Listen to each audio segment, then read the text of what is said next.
អូនផស្ដា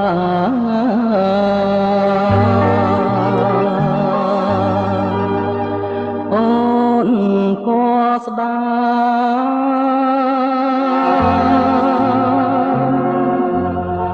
អូននៅទីណា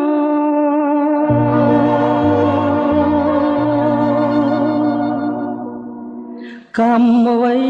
ពីអ្វីផ្ដាច់ស្រីពីបងរឿងមួយនួនល្អនាងអងនិស័យលួចរត់ចោលបងអឹកក្តីអាឡ័យឲ្យបងរីងរៃ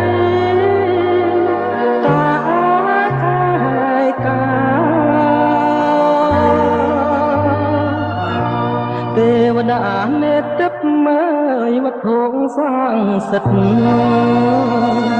សូមប្រាប់មករឿងពិតដល់ខ្ញុំផងណា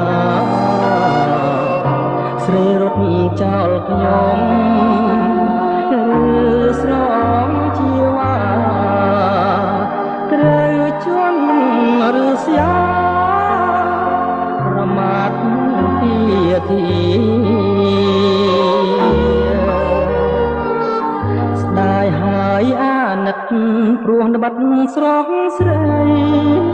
ត្រូវជាបុត្រីសែថៃមហាអូនស៊ូលះបងកិត្តិយសគ្រួសារមកសងវាសនាក្នុងព្រៃនឹងបងបារអកមិនឃើញហើយជីវ៉ាមកវិញលោកនេះពោពេញដោយភាពមួម៉ង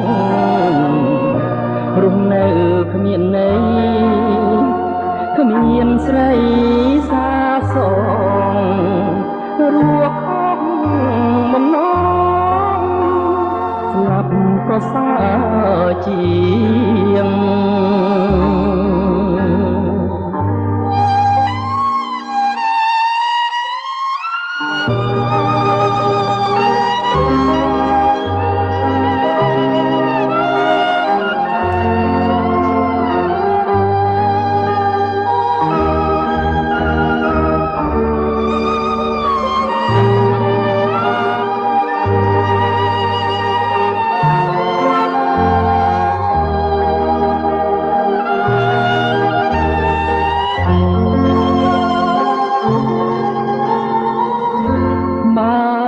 មិនឃើញជីវ៉ាមកវិញលោកនេះពោពេញដោយភាពមួម៉ងរស់នៅគ្មានន័យគ្មានស្រី